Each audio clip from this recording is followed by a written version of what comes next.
What's up, everybody, and welcome to the Golf 360 podcast. I'm the host, Pete Popovich.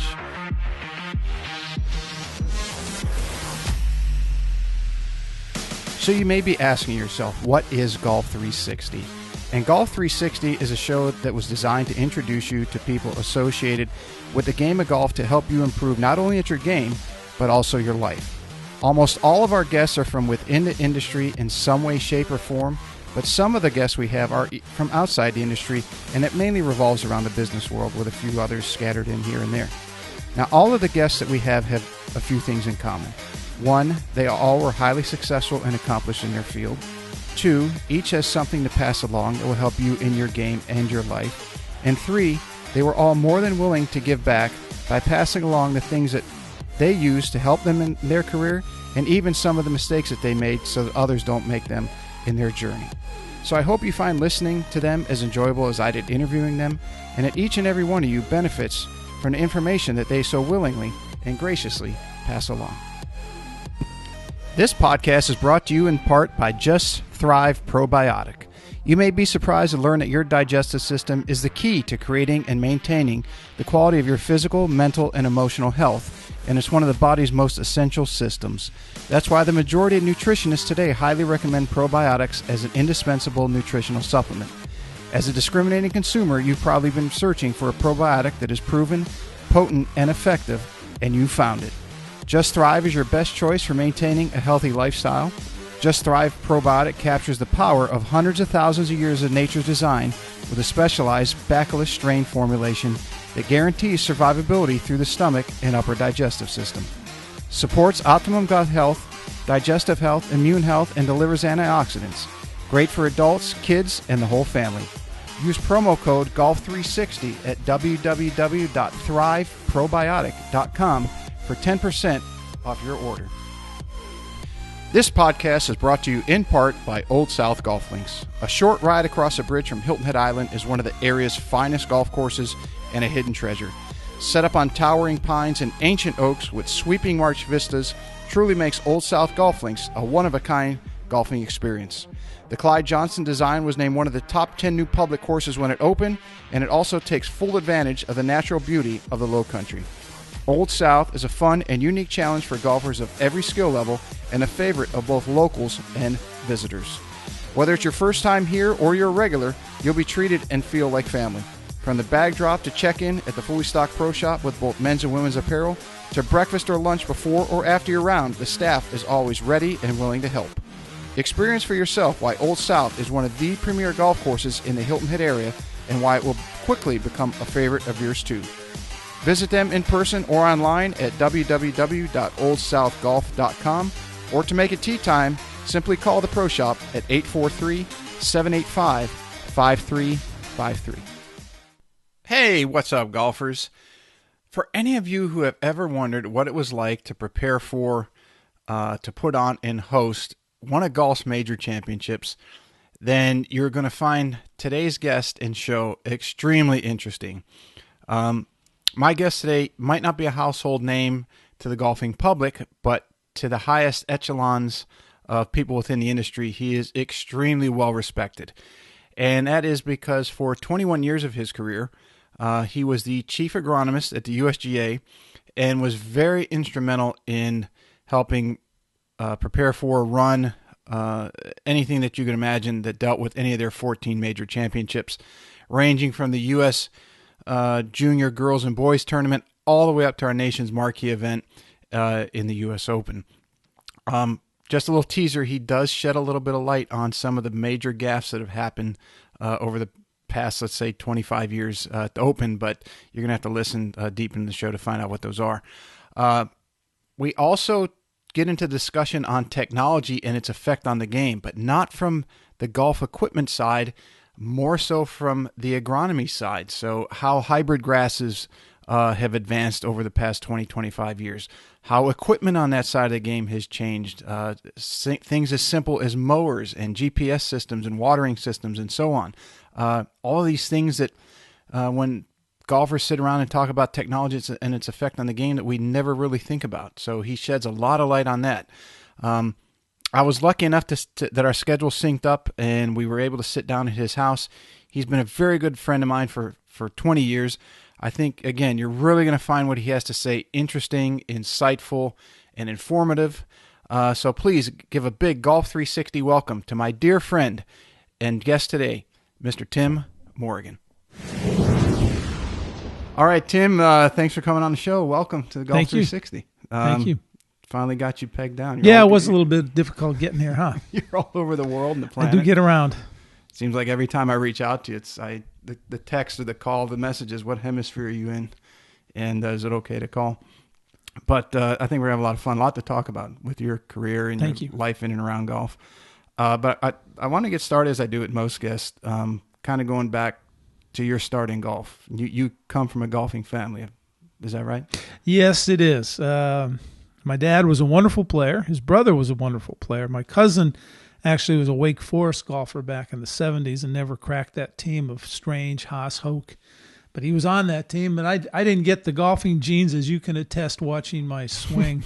I did get the shoveling genes, but that's how I got into it. I started as a little kid, shagging balls for my dad, and he used me as a target, which explains a lot of things.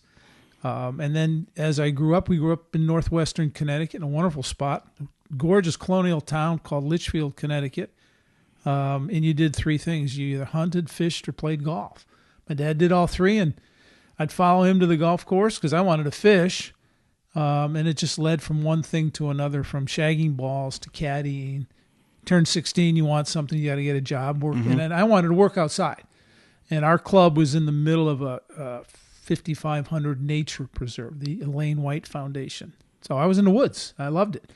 And that's how I got started. And then went from there.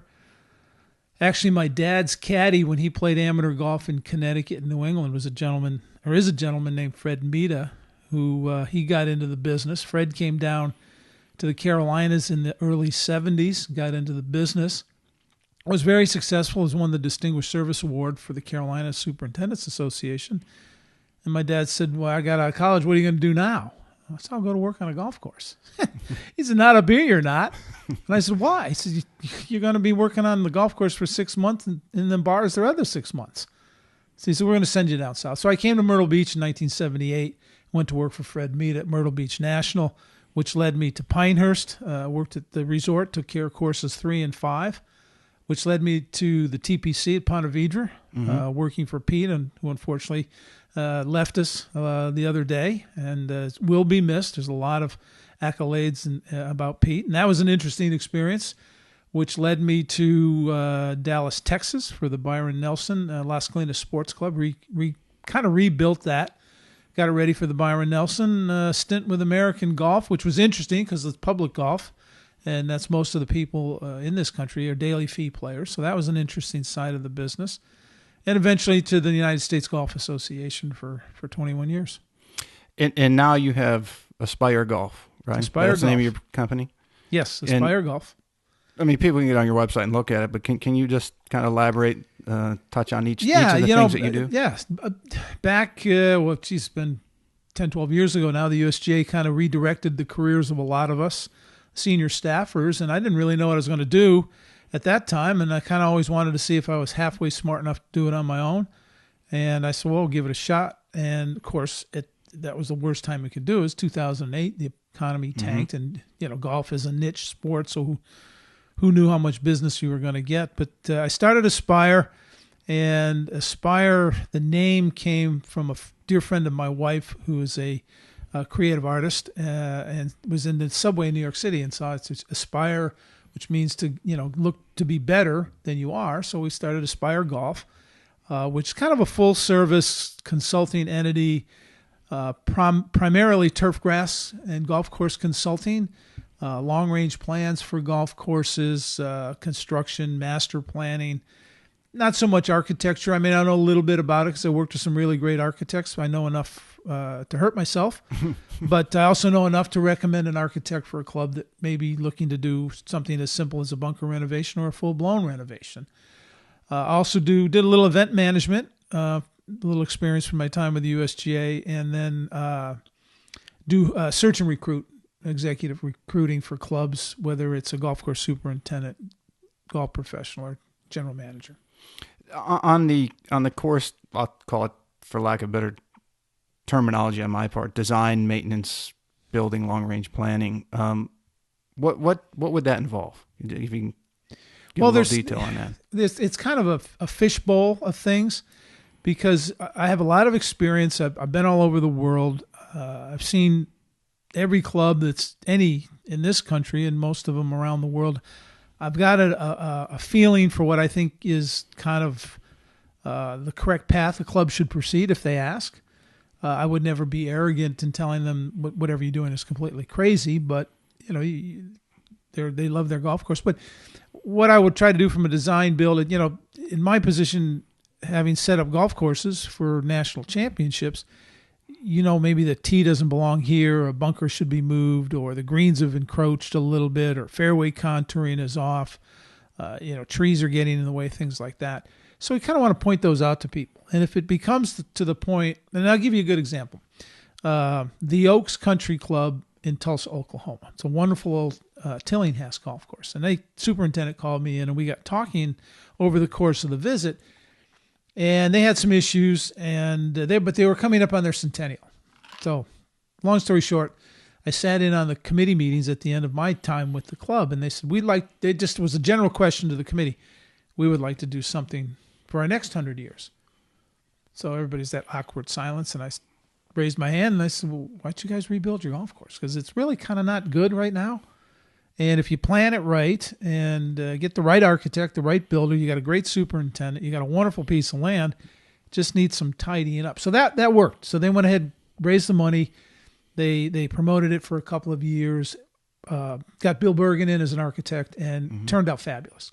So now they're set. And it's kind of a little bit of a sacrifice, but, a 6 to 8 month sacrifice, as I told the members when we were speaking to their board, no one in this room will be around for the next renovation, because if you do it right, you've got 25 to 30 years before you even start to think about it again. So that's from a design build, and seeing all the great courses. And you're obviously an exceptional player, because we have played a lot of golf together.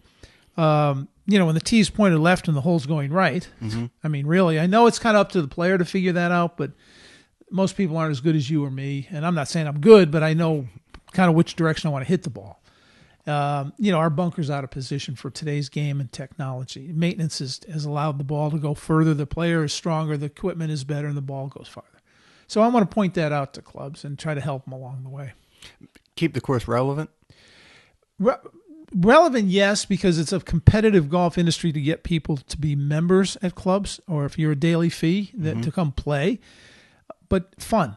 And on the topic of Pete Dye, I mean, Pete was, I love him. I mean, he was going to go down and I think it's going to be he's going to get the respect and accolades that he deserves. He could beat up the best players in the world if they kind of got a little full of themselves. But the average guy, if they played the appropriate tee, would have a good time. And so we want to make them relevant and fun. None of us are that good. I mean, you could make a career playing professionally. I'm not going to, but I'm a decent amateur player. But the average handicap index, last time I checked, is about 16 or 17. That poor player's barely breaking 90 at his own club. Why does he want to have a bad time?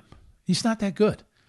So make it relevant, make it fun, make the conditions that the higher handicap, can take a 3 medal and sweep it off the grass. We're not cutting fairways at a quarter of an inch.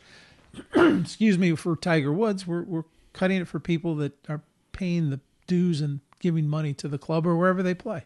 Do you see that in a lot of consulting? Because you do go all over the country and you have gone over the world where clubs, for whatever reason, they want their golf course to look like a PGA Tour event, yet the vast majority of their players are going to be struggling to break 100, or they're weekend golfers. How do you manage that when you go in to consult with a course? Well, first off, it's all based on budget. I mean, the more money you have, the more money you can spend. Most budgets are anywhere from $700,000 to $1.1 million for an 18-hole golf course, maybe even less than that in some parts of the country. So it's usually driven by the low handicap member who wants a better, harder golf course to test that individual's game.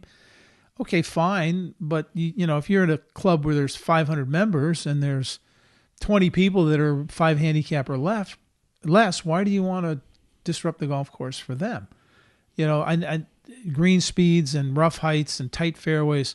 For the average golfer, we just don't need that. We need a well-maintained, healthy golf course that will allow all levels of play, all age brackets, all genders, young, old, to go out there and have fun. That's all I want to do is have fun. We don't have to, have super hard greens. We definitely don't have to have ridiculous green speeds. We need wide fairways and the ability to find that $4.80 Pro V and hit it again.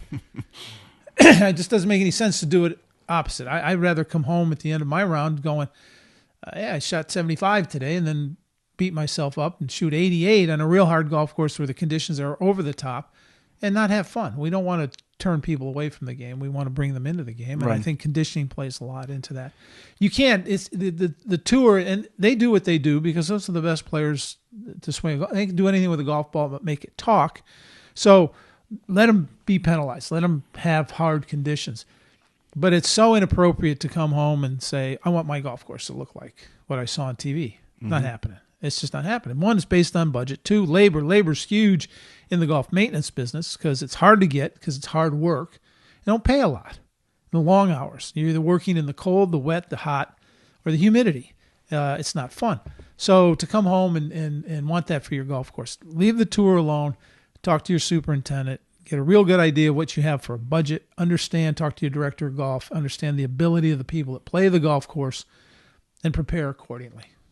In today's information age, do you see many courses that are looking for that technology or that great thing to do and at the expense of not paying attention to some of the simple things? And that you see common denominators where people can do some of the most generic, simple things and they're not doing it. And you can come in and say, well, look, you guys are focused on trying to make this extravagant golf course, but you're missing this little thing you can do that will improve it exponentially for your average member. Yes, more from a turf grass health perspective. So that you always have the game's played outdoors and it's played on grass. And both are changing. They're both living, breathing entities. So, green speed, for example, and firmness. We don't have to have tabletops. The green speed, it should be based on contours and the handicap level. So do you want to go over the top? I never really understood why the worst players want the fastest greens. And you obviously are an outstanding teacher of putting, and you know what strokes look like. And you give someone a 12. No one understands what 12, 13 feet really is. And to give you a kind of a crude analogy is basically to stand on a pool table and try to keep it above the pockets from one end of the table to the other. Try not to make it, and you'll understand what putting at Oakmont or Shinnecock during the U.S. Open or Augusta during the Masters is really like for those guys. So the greens, 50% of the game is played on the greens, so make your greens fair, speed, firmness, and a lot of times they have a tendency to creep in. They get a little smaller. Make sure they're the right size, and hole locations are fair. To bury hole locations where it's impossible to get the ball to makes no sense to me. That becomes a pace of play issue. It becomes an emotional issue, and people quit the game, and that's not what I want to do. Do greens keep creeping in? Is that inevitable in that you can't cut the same direction all the time or just in two directions? You go around the perimeter of the green? I see it more on the older courses than I do on the new ones, because the new ones will have perimeter wiring. There'll be a distinctive turf between putting green, collar, approach, rough, fairway. So, and the superintendents pay more attention to that because it costs a lot to push the greens out. The older ones that were built and didn't have much change to them, you could see old contours. You and I played here at Moss Creek in Hilton Head, our 16th hole on the South Course. I mean, this is a Fazio, George Fazio, not a Tom Fazio. George Fazio that was designed in 1972 or 3. From the back tee, it's 440. That's a big hole. Well, if you look at the original fill pad of that green, it was large. It was a huge green, one of the biggest on the properties, because back in the day, you might have had to hit 3 wood. Not 3 metal, 3 wood. Well, we changed that. and made it smaller. I don't think that's right. So you pay attention to what's going on the property so that you can manage your golf course for your clientele. Bunkers is another one. Are they misplaced? Are they too big? Are they too deep for the person that's playing? If you're a public facility and you have a pace of play you want to get people through, why do you want to put bunkers in the landing zones? Why do you want to wrap a green around a bunker for a back right hole location and make the bunker 8 feet deep? The average guy's got no chance. Now, if that's what you wanted originally, then the person that comes and plays and pays that daily fee, well, you got to know that going in. But I just think we can make the golf courses much more fair for the majority of people that play the game. Let me ask you about grasses, because going back to when I was a kid growing up and when you were in the business, kind of getting started in the business, it seemed like there were three. There was bent, there was POA, and there was Bermuda. Correct. And in the last, I don't know, let's say 20 years, it seems like there's a myriad of hybrids out there. What is that for the betterment of the game? Is it? What's your opinion on that? It is. It's called genetics and breeding. The plant breeders and major universities and turf farms, the science involved, it's no different than creating a racehorse. It's all about genetics. Mm-hmm. So yes, back 40 years ago, there really was bentgrass, poana, and Bermuda grass. And Bermuda grass in the South, while Dr. Glenn Burton from University of Georgia, the Tifton Extension Station in Tifton, Georgia, started to work on breeding a hybrid Bermuda grass, a finer leafed, one that could tolerate a little lower height of cut, gave you a little better green speed. It's morphed into what is called the ultra dwarf Bermuda grass as we see today, whether it's Tiff Eagle, Champion, G12, Mini Verde. These are grasses that are kind of like bentgrass. They're fine leaf. They can tolerate low height of cut. And it's all researched for Bermuda grasses. There's also bent grasses. There's a plethora of bent grasses. Joe Duich, again, 1956, you had Dr. Glenn Burton working with Bermuda grass, and you had Joe Duich making Penncross, creeping bent grass, which the cross was of 2 or 3 different bent grasses at Penn State, hence Penncross. And that's morphed into fine leaf, fine textured bent grasses that are just exquisite to putt on. And that's now morphed into fairways, tees, and roughs for both Bermuda grasses and bent grasses. The standard for you in the Detroit area, me in the Northeast, was poana, annual bluegrass, perennial bluegrass, or perennial POA, which you would see at the Great Old Classic Golf Course at Shinnecock. Oakland Hills had. Yeah, POA. Oakland Hills, Baltusrol, Oakmont is famous for their perennial POA.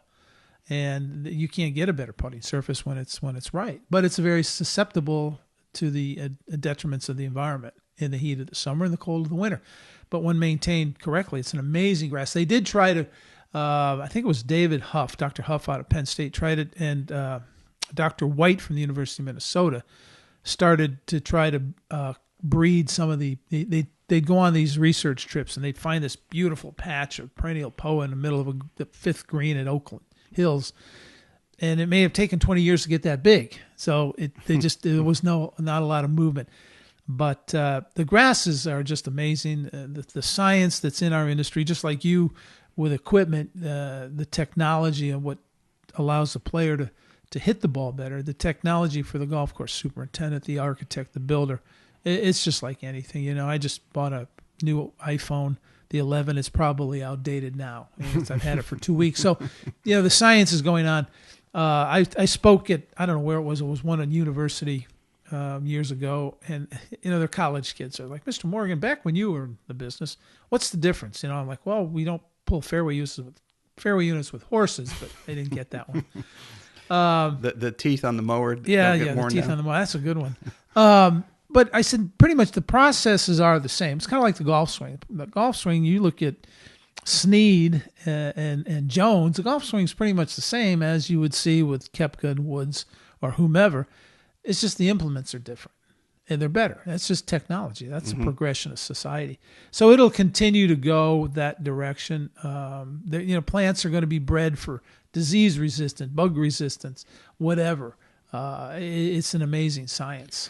I remember when one of the local clubs had the USGA team event, and this was going back, I think, around 2002, when you were still. Oh, at okay, USGA. yeah. And the course that they had it on had had Bermuda. It was one of the strains of Bermuda. I don't remember, but one of the issues that they had was they were having a hard time getting the grain going in multiple directions to kind of align. Or has the technology in those things that were difficulties with the grasses have been advanced as well?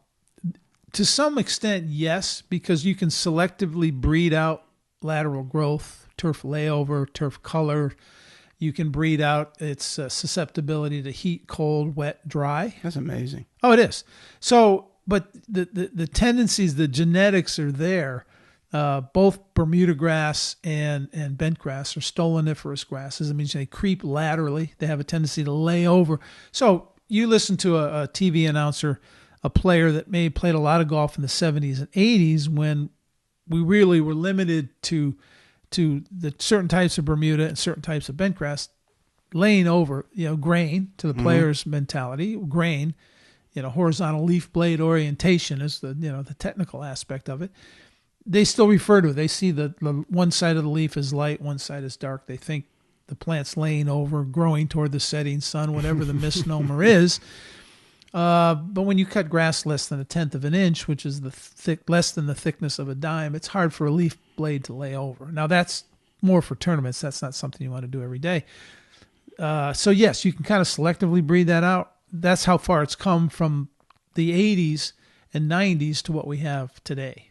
I mean, I watched it for the last 40 years, and 30 years ago, this was just a pipe dream. Some of the turf grasses that are out there today. And can you speak to how it's changed the game? Because we obviously see, as you mentioned, technology changes. That's made players longer, the ball, the driver, the shaft. the science behind how players train nowadays, especially at the highest level, and they get stronger, and how to get stronger, how to increase speed. But nobody really speaks to the advancements on the agronomy side. And you touched on the grasses. But is there equipment in agronomy, and the ball can roll longer? It can do a whole bunch of things. Yes, on all of those questions. Just as much as the pundits bemoan the fact that the golf ball goes too far. Well, okay, the golf ball goes far for a number of reasons. Obviously, it's better built. It's technically better than it was the old Titleist 100 Bellatas. I mean, I could throw a Pro V farther than I could hit it then with a Bellata, but Let's we know the athletes are stronger. Flexibility is better, bigger swing arcs, faster club head speed. Well, if you got faster club head speed, guess what? Ball's going to go farther. Mm-hmm. But what they forget, and it really annoys me because they kind of just push it off to the side with one of those, oh, by the way, grass growing's better. Excuse me? Really? Grass growing? Let's prepare a fairway like a putting green. And by that I mean, as I just did a project in Scottsdale at Desert Mountain. We rebuilt the Nicholas design team, Sean Emerson from the grounds department there, rebuilt the Renegade golf course. We sand capped everything. So he's got 8 inches of sand. They planted bent grass in the desert. They have a sophisticated irrigation system with, 3,000 or 4,000 heads that you can spot water almost in each individual plant. You've got multi-bladed reels. Back in the day, a greens mower may have had 9 blades. They're 15 blades now, which means the frequency of clip is tighter, so you cut more grass at a lower height. You have sand top dressing for fairways. You have growth regulation products to keep the plant from growing. Sophisticated irrigation equipment. You have fairway rollers that can. So the ball is going to land. It's almost like watching the Open Championship at a burnout course in Scotland when the place is as brown as the highway and the ball rolls forever. Well, you can do that today with internal drainage systems, sub-air units which suck the moisture out of the ground, sand top dressing, sand capping of fairways, growth regulation products, and height of cut. And the ball's going to hit the ground, and it's going to be like playing down the freeway. So, okay, I watch on TV, and okay, here you are, Pete Boffich, you're playing last week at Waialae, and you stand up, and your carry distance is 265, let's say, off a tee shot. And then they turn around and tell you the ball went 325. That's 65 yards of bounce and roll. That can be done through turf grass maintenance. The golf course superintendent can really mess with the golfer. We can either give you 50 extra yards or have the ball back up. however you want to do it, because the technology is there. So, yes, the turf grass is often forgotten and how the better player takes advantage of the golf course. Yeah, nobody seems to want to talk about that. Everything's the ball and the club. They think it's the the ball. I would argue, not argue, I know it's a harsh term. I would debate the fact that it's not the ball as much as the shaft. That when you can customize the shaft, which allows me to swing as hard as I want at a golf ball, and you've seen me play, there's occasionally it's okay, and there's some days it's not. But when I hit it, it goes. Well, it's not the ball because I can hit it. Yeah, it's the shaft. Because in the wintertime, if you're playing below 55 degrees, you're not getting anything out of that golf ball anyways. It's too cold. But the shaft is going to allow me to swing hard regardless. I think it's more the shaft and the club face than it is the golf ball sometimes. Yeah, you get people in science, our folks at the USGA and at the RNA, they probably tell me I'm full of baloney. It's just one person's opinion. Especially when you get into the metallurgy and then Well, that's where you have taught me a lot in that regard. You can change the dynamics of a player. I went up and give a plug to Reynolds Plantation, which is a client of my wife's, back in the midsummer. Went to the Kingdom. I had to get new bats, and they started messing. I had an old Titleist driver with that Fujikara thing in it, X shaft, and carry distance about low 240s. Well, within about a half an hour, next thing my carry distances in the mid 250s, and I'm an old fart, so I think this is great. So down here at sea level and humidity, the ball doesn't go that far, and conditions are a little softer depending on the level of maintenance. But I get back to New Jersey and play, and it's like everybody's looking at me. You're gonna have to pee in a cup at the turn because we don't know what's going on. And it's a combination of, yes, I try to stay strong, and stretch. I also try to keep up with equipment, and I use an appropriate golf ball. But it's fun. But agronomy can do a lot to either have the ball go farther, and it's neglected. I don't really care that it's not. Because a lot of superintendents, these are low-key guys. They don't like a lot of recognition. They just want to do their job and get on with it. But, no one has a clue to how hard the superintendent works, the time it takes, and the amount of effort to prepare a golf course to really make it play well. Would you say that's one of the biggest misconceptions or myths about your side of the industry? Oh, yeah. Everybody still thinks it's Caddyshack. Carl Spackler living in the maintenance barn, and with the bags of Moraghanite and using the backpack blower to clean up. It's not that way. These are sophisticated, highly trained, educated individuals they're on the cusp of the next most modern technology in everything from drones to mowers to robotic mowers to robotic sprayers, GPS sprayers, irrigation that'll come on based on the program you put into your central, so that it either waters one part of the golf course or not one part of the golf course. Waters too much, shuts off when it's rain or the humidity's too high. No one has a clue. And I think it really comes down to the people, in many instances, are afraid of science, because that's what it is. It's all science. It's not fertilize it, water it, mow it. That's your lawn. This is a golf course. And boy, I'm going to go to our national shows in 10 days or so, and it's just like the PGA show with all the equipment. We go down and watch. You and I sit there and go, there's too much stuff. Well, it's the same with the golf industry. There's just so much stuff to make the product better that it's mind-boggling. It's amazing as far as everything has come in this world in the last 5 to 10 years, it kind of makes you wonder, where the hell is it going to be in another 5 to 10 years? Well, you can't cut grass much lower, or you're going to have dirt, soil, as the professional says. And, what do we go, artificial?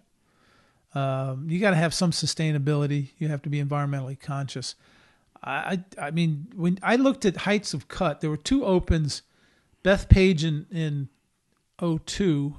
2002, and Marion in 2013, where the height of cut was 0.65. That's ridiculous. There's hardly any grass plant left at that point. And then you see Pebble, which they did a little differently. They still had speed. They had some rain and some moisture a little bit on the Pacific coast, but they're still under 1/10 of an inch. They're like 0.90 and getting speeds of 12.5 to 13 on those greens. And if you've ever played Pebble, it's just it's a tough one.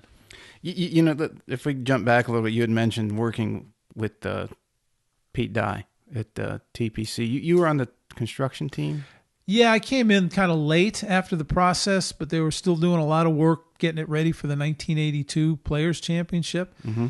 And that's where I first met Pete. And the first time I did meet him, he was in a rowboat in the pond at 17 with, I know he was with Dean Beeman, commissioner of the tour at that time. And I don't know if there was one of Dean's associates with the tour, and they were trying to determine how high the bulkhead should be on the 17th green. This was on a Sunday afternoon. I was just on the crew, and we were just waiting to do what we were told to do. And he was great. I mean, he was kind of down home guy, just super nice to everybody, super smart, very creative. Which also Alice, his wife, was also as creative. She was responsible actually for the island green at 17, not Pete. She had the original design concept there. Yeah. So everybody thinks that was Pete's creation, but Alice said, "You ought to make an island here." You know, that's how that all came from. And Pete and I stayed in contact over the years. And then when I went to work for the USGA, he played in a couple of events. Alice always played in the women's amateur. I think she tried to not qualify for the women's open. Curtis Cup, she was captain of the Curtis Cup team. And it was just a long ride. And Pete always used to bust my chops about, you make greens too fast. It takes the architecture out of it. It's not my call. I get it, Pete. I think we always laughed if we really he always wanted to mess with the players. And from a U.S. Open or, national championship perspective, it was like, you should just have the greens at 9 feet and the fairways cut at 5/8 of an inch. That'll mess with them. They won't know what to do with themselves. Well, I brought that to the table one year with the championship committee, and they just said, "No, that's not going to happen." I said, well, I mean, it is what it is. But he was great and very creative. And, of course, we had the Women's Open at Crooked Stick where he lived, and he built that one. And had the Women's Mid-Am here on Hilton Head at Long Cove. There's just so many good Pete Dye golf courses. I mean, I love playing Pete Dye golf courses. I don't care how crazy they are. It's pretty crazy. Whistling Straits, I mean, if you go to Whistling Straits, I mean, oh, my God. I mean, they've had the PGA. Now they have the Ryder Cup this year. I mean, what he did there from a just the whole mechanical aspect, earth moving, is just incredible. Was that true that they got that land for $1? That is the rumor. The 400 and some odd acres down in Ponte Vedra was a sale was for $1, because back in the day they called it a swamp, and what else is going to be there? No one thought Ponte Vedra would be what it is today. I mean, it is a preferred place to live. The evolution of the course over the years, since you were there at the very beginning, good, bad? What's your thoughts on that? It's softer than it was. It's not, I don't think, and I haven't been there in several years, but I think it's softer than 1982. Softer as condition or as contours, playability? Contours and playability. I mean, there were greens that, like we said with the pool table, stand in your bathtub and try to keep it above the drain. It was just crazy. And I think they probably went a little over top. And again, that was when the event was in February, March, that time of the year. So it was cold. We had overseeded the greens with creeping bent grass, and we had a cold winter. Didn't have the germination we wanted, so green speeds and firmness were definitely there. But, 156 players, and Jerry Pate ended up throwing Pete and Dean in the lake on 18. We always thought he was crazy when he dove in, because you never know what you're going to hit when you start leaping off a 6-foot bulkhead. But that was pretty special. I mean, that was my third professional tournament in the industry, and but that was the best of the best, and that whole concept was wide open. But again, you look at it over the lifespan of that golf course. I was there in '94 when Greg Norman shot whatever it was 24 5 under or something like that. Fuzzy was second at 20 under. They played the golf course well, and they played it as Pete wanted you to play it, and they were rewarded. Now there might have been a little soft, and back in the day it was overseeded, tees, fairways, greens, but we had the amateur there in '94, and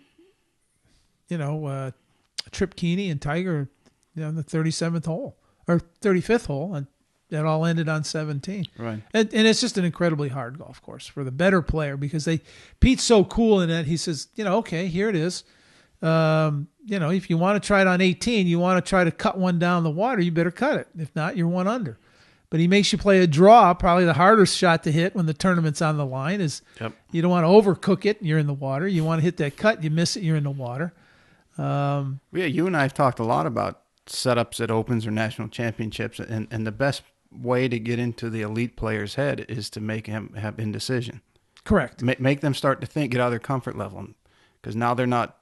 That's what separates the Hogan, the Nicklaus, the Wood, Tiger Woods from the rest of them is they don't let it get into their head. They got to figure it out. And I told you the story like at Pebble with Jack. He won the Open a couple of times at Pebble, and what his last Open in 2000, we always walk a couple of holes every Tuesday. He and I'd walk 4 or 5 holes. Jack Nicklaus. Yeah. So we'd walk and talk about the setup and then go back to the same. Anyways, this is how the great ones think. He said, we're standing on 3 green, and we were talking about hole locations. And he said, it doesn't matter where you stick the hole. Well, why is that? He said, Tim, how big are these greens? So we worked together in 90, 91 to restore it for the 92 Open. And I said, they're 3,000 square feet. He said, that's right. He says, you guys will come in 3 or 4 paces from the edge. He says, as matter of factly, as I'm going to tell the story, Jack said, all I have to do is hit it in the middle of the green on every hole, and I got a 10-footer for birdie. He said, these guys haven't figured that out yet. And I'm like, he says, now, when you go back, and he knew I played that Baltusrol. He said, when you go back to Baltusrol next week, think about that. When I see it at the Senior Open, tell me how you played. I was like, holy crap. 19 majors mean zippity-doo-dah. The great ones think differently. They just don't let it bother them. They figure out a way to make it work for them. And so the contrary is from the governing bodies. Tour, R&A, USGA, PGA, they're trying to mess with the player to get them out of that comfort zone because they know how much talent those guys have. They really do. It's sick what they can do with a golf ball. Yeah, it's the indecision. And you look at Augusta National, they put I don't know what their language is for it, the first cut, I think you're supposed to call it. But that just throws those players in a little bit of indecision, and when you're looking at the greens of Augusta, you better be extremely finite with your distance control. Positional on those greens to benefit from it. It's all course management. At Augusta, that first cut, anywhere from a half to 3/4 of an inch, takes enough spin off the golf ball so that they got to be in the middle of the fairway. If they're in the middle of the fairway, they can compress the golf ball and put spin on it. If they're in the rough, get a little grass between the ball and the club face. Yeah, they don't know if it's all going to hit. All of a sudden, they lose about 20-25% of that spin rate. Hits 15, for example, got no juice on it, off the back of the green, 2 under. They're looking for the ball drop. So you can do a lot, but if patience with a player, boring golf. If I was that good and someone said, give you even par at the U.S. Open, I'm taking it because I'll guarantee I'll win a bunch of them at even par. And I'm going to be in the Hall of Fame. You mentioned Pete Dye and Jack Nicklaus. You obviously rubbed shoulders with a lot of the elites in the game, a lot of the very blessed best players. What were some of the other things that you might have learned from some other? Who did you become friends with, and what did you learn from them over the years? Well, the Jack Nicklaus story he played in the middle of the green. And that's kind of funny because you look at clubs, I deal with green committees, and everybody wants like hole location. We got to have a hole location sheet. I think you just need green locations for most of you. Don't worry about where the hole is. Just try to get it on the green. You're not that good. But, that story with Jack. Another one was with Mark O'Meara. When I was working at Las Colinas in Dallas back in the early 80s, Mark would, he was just starting out, and we're kind of the same age, and he'd come over and practice, and we'd play. And we were playing at Pebble Beach one year. And, I was on 14, the par 5. Long story short, we're about the same off the tee, but he was a little ahead of me. I pull out 3 metal and proceed to push it out. And I was playing pretty well at the time, and push it out of bounds. Make my 6 or 7, 8, whatever it was I made. I think it was made at 8. And we're walking to 16, and or 15. He's laughing. What are you laughing at? He says, you're the biggest dummy I ever know. I said, what are you talking about? What did you have back there? I said, what are you talking about? How many yards was it to the hole? I said, it was about 300, I guess, right? He said, yeah. It was 304. I said, okay. So he says, what is 304? And I said, I don't know what you're talking about. He says, 165 plus 135. Hit 6-iron, 9-iron. He says, you'll make more birdies here on 14 than you will trying to hit a 3-wood up there. Mm-hmm. That became my whole thought process for par 5s. You're going to play a 550-yard par 5, hit it 250. You got 300 left, 6-iron, 9-iron, 2 controllable clubs. That was another lesson. Jack Burke down at Champions in Houston. I mean, I got to get very friendly with Mr. Burke back in the day when we looked at it for the U.S. Amateur. And I went down. He later had the women's mid-am, and I went in to visit, do my job. And his wife had qualified for the mid-am. So we got through, and Mr. Burke said, Timmy, you want to play some golf with me and Robin? I said, yeah, it's Jack Burke. You know, no, sure. I can't. I got a dentist appointment. I got to go home and, read the rules of golf. And so long story short, he said, well, you and Robin, I'll meet you down the back end of the range when you're done. Hit some balls, and I'll take a look at your swing. Okay, fine. So I'm grinding it out down there, and he comes down. He's watching. And I said, okay, what do you think? And he said, well, I'll tell you one thing. You're not Neiman Marcus. I said, okay. He said, but your C is in Roebuck, and that'll hang on that swing will stick with you for a long time. And he said, why are you trying to do this and that? And one thing, he said, why are you trying to hit driver?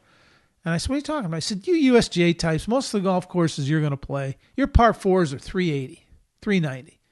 Hit 3-wood. You hit your 3-wood, 240. You have 140 left. And I said, yeah, what's that mean? He said, practice your 8-iron. So, again, you know what it comes. Each one of those stories, Jack, Mark, and Mr. Burke, all revolved around course management. Staying within your game, hitting the correct shot that you can depend on. You know, how many times have we played with the A personality types at par 5? I got to get their driver 3 medal. Right. Well, yeah, but we're still made 5. I'm just hitting them maybe, maybe on a short par 5, or let's say 520.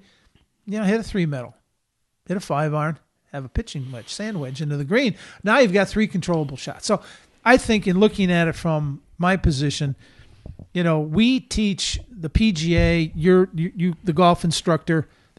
All you guys are so super talented. You teach people how to swing a golf club, but you don't teach them how to play golf. And that's what these old history guys, they try to learn how to play golf. Byron Nelson learned how to play golf. Hogan would learn how to play golf. They could do what they wanted with a golf ball, but they were trying to get the ball around in as few strokes as possible. So I think course management is a lost art. Yeah, in the schools that I teach, people come out for a 3-day school, and we'll get into the short game, and I'll ask them to hit a 30-yard shot, and they'll do it if they can execute it well. I said they usually can't control either trajectory and spin simultaneous. Mm-hmm. Like that's a very good player that can do that. And I explained to them, I said, how many times have you ever seen Tiger, Phil, Justin Thomas, DJ? You take your pick of the tour, or the ladies are the same. It doesn't matter what tour it is. I said, how many times have you ever seen them inside of 70 yards unless they're up at the green? And they'll think, well, I'd never do. I said, right, because they know how far they hit their highest lofted wedge at, let's say, a controlled half swing. And if they can't get to that distance, then they're knocking it up right next to the green. But they are never in that gray area. So why are you trying to master a shot that they don't master, and they're playing for their living? Yeah. And that kind of turns a light on. It's course management. Right, and it's the same thing here. I play with people here at Moss Creek, and we got a couple of shorter par 5s. And, I might hit 4 metal off the tee. I remember one of the guys, what are you doing? I said, what do you mean what I'm doing? You're going to hit 4? Why didn't I hit driver? Well, one, I hit the 4 metal farther than you hit the driver, so that's going to help me. But it's a controllable club. Our North course there's some holes that are very tight. I'd rather hit 4 metal on a 500-yard par 5 and hit a 7-iron and hit a pitching wedge, make my 5 because par is a good score. I'm still in that USGA mentality where par is the ideal score for the hole being played, and then move on to the next hole, make another par. And there was a great female women's player, Tish Pruce. Tish played in all the women's events, and we were doing a thing for the women's amateur. And she made 18 straight pars, and I played halfway decent. I said, boy, that's boring. She's boring is good. She went out and made 18 straight pars. And she was going to play in the women's amateur, so she's trying to make, in match play, I'm going to make 18 straight pars, Pete. You're going to have to make 17 in a birdie to beat me. Right. So who's the pressure on? I'm just going to make par. So people kind of lose perspective on that. Let me go into what the bulk of your career was, and that was USGA, right? You were there how long? 21 years. What did you start at a certain position and stay there, or did you start at one position and work your way up? What was that? How did that? A little bit of both. I was hired in 1986 to be part of the USGA Green Section, which is the Turf Advisory Service, course consulting as they call it today, and then work in our Rules and Competitions Department. With my tournament background, being a superintendent and laborer and assistant for courses that had professional events, they wanted someone that kind of knew the whole tournament aspect. To work with the superintendent, support them, be the intermediary between the non-agronomic staff person in charge and the club and the grounds department. So that's kind of what I started. And it morphed into a lot of different roles over 21 years, but that was kind of the public persona. And, I will tell you, people that know me, I am critical of the mothership on occasion, and rightfully so. But without that 21 years, I wouldn't have anything that I have. I wouldn't have met you, for crying out loud. I wouldn't have had a great friend in you. But I owe everything to them, even though in the end it wasn't pretty for a lot of people. How did the opportunity come about? Well, wow. I was working in Miami, Florida for the American Golf Corporation. I managed half a dozen public golf courses for them. And I got a call from a gentleman named Bill Benjafield, who was the national director of the Green Section. And they were looking for an agronomist position in the Southeast. And in the regional director was a gentleman named Monty Moncrief. That was just a super smart turf guy, old school. And just kind of, traversing the southeastern region. I worked in South Carolina, North Carolina, Texas, and Florida. And allegedly I did a good job. So my name came up. And I interviewed in Atlanta for a position, an agronomist position in the Southeast. That went to a guy named John Foy. And John was a dear friend. We worked together for a long, long, long time. And I said, okay, no big deal. I'm living in Miami Beach. I got a great job with American Golf. I'm just going to go back to work. And a year later, they called me again. Bill called again, said, hey, we've got 2 positions open. You interviewed so well. But, he explained, and it was rightfully so. John fit the profile better and for Florida. At the time, we were just going to have a separate person for the 1,000 golf courses in Florida. And he called me back. So we have 2 positions. We have an agronomist position in the Northeast. But we just started this new position, a championship agronomist. And he explained the whole thing of working with the clubs. And he said, frankly, I'd like you to just take the job. But you have to go interview. So I went up to Golf House, and I interviewed with Bill. The head of the business department was a guy named Chuck Smith. A couple of agronomists from the Green Section, Jim Snow and Stan Zontek. But I also interviewed with Frank Hannigan, who was the executive director at the time, and P.J. Boatwright, who was the head of the Rules and Competitions Department. And there was 3 or 4 of us that had interviews, and I got the job. And I took full advantage of it in a good way to meet people, learn things, see places, whatever it took. I mean, I was around the smartest people in golf for 21 years, and there were a few regrets, but for the most part, it was a pretty good ride. I remember when you gave a talk to the local PGA chapter on what's involved in putting on a major event. A women's open, senior open, champions, whatever they call it now, big open, amateur, the list, junior, the list goes down the line. Can you take those, everyone listening, just not through all of that, because that would be here forever, but kind of what you did. So let's say Moss Creek, where we are now, where you live, it is going to have a host a U.S. Open. What would the process be, and how far out would that process start? Well, the whole process, unless it's changed, and I'm not privileged to that anymore, but the whole process was the club wanting one of our 14 national championships would have to submit a letter, an invitation that we would like as a club to host XYZ event. Now, a lot of clubs we want the U.S. Open. Well, it's not that simple. There's a lot of moving parts to the U.S. Open. It requires a lot of space, a lot of time, a lot of volunteers, a lot of people, and a lot of money to put it all on. So I was one of the people that if I was at a club and someone would say to me, "Hey Tim, how do we get the women's amateur?" Well, this is what you do. Do you think we could host the women's amateur? Well, that's part of my job. I'm not the ultimate decision maker by any means, but I have input on, could you do it or could you not do it? And, I would look for obviously the caliber of the golf course, the conditioning, because that's more, I think more important than the design is can we get championship conditions? And I want to go on the championship thing. This is kind of a beef of mine. I get so many real estate people and developers and clubs that they advertise, we're a championship golf course. Well, let me tell you one thing. If you have not had a championship, you're not a championship golf course. Okay, so let's get that on the books right now. So anyways, I would be one that would look at everything from the design, the conditioning. I'd look at the superintendents. Do they have the staff? Do they have the equipment? Is it the right time of year to play the event? Is it going to test the competitor? Do we have a good practice range, short game area, putting green? Can we get the course in the right condition? And then just from an ancillary perspective to help our other staff people in charge, do we have hotels? Can we get airports? Can we have volunteers?